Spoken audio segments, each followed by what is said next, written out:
ডান পাশে তরুণ তারকা রায়ান আগের ম্যাচে মাত্র 20 মিনিট খেললেও জাপানের বিপক্ষে আরো ফিট হয়ে ফিরছেন নেইমার জুনিয়র। তাদের সাথে একাদশে বড় চমক নিয়ে এবার নকআউট পর্বে মাঠে নামবে ব্রাজিল ফুটবল দল। জিতলে এক ধাপ এগিয়ে যাবে হেক্সা মিশনে, হারলে বাদ পড়তে হবে।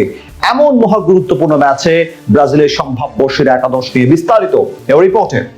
রাজকীয় কামব্যাকের মাধ্যমে নকআউট পর্ব নিশ্চিত করেছে ব্রাজিল ফুটবল দল। গ্রুপ পর্বে হাইতি ও স্কটল্যান্ডকে রীতিমতো উড়িয়ে দিয়ে পৌঁছেছে রাউন্ড অফ 32-তে। তবে সেখানেই তাদের জন্য অপেক্ষা করছে সবচেয়ে বড় বাধা। এশিয়ার পাওয়ার হাউস খ্যাত জাপানকে মোকাবিলা করতে হবে 5 বারের বিশ্ব চ্যাম্পিয়নদের। সেই বাধা টপকাতে পারলেই পৌঁছে যাবে শেষ 16-তে। তবে তার আগে প্রশ্ন উঠেছে, এই ম্যাচে কেমন হবে ব্রাজিলের সেরা কম্বিনেশন? জাপানকে হারাতে হলে প্রয়োজন দ্রুতগতির ফুটবল, সাথে টেকনিক্যাল অ্যাপ্রোচ। সেদিক থেকে কি চাল চালবেন কার্লো আনচেলত্তি, তা নিয়ে আগ্রহ সবার মাঝে।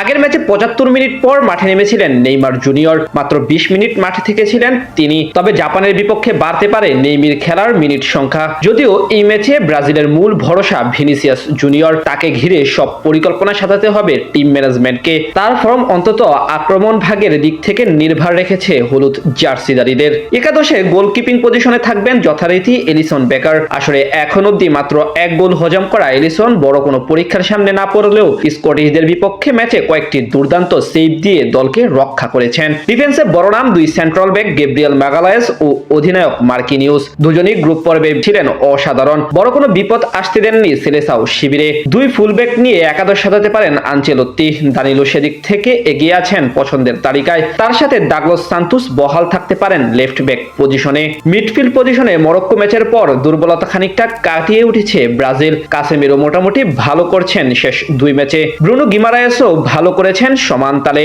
তবে নকআউটে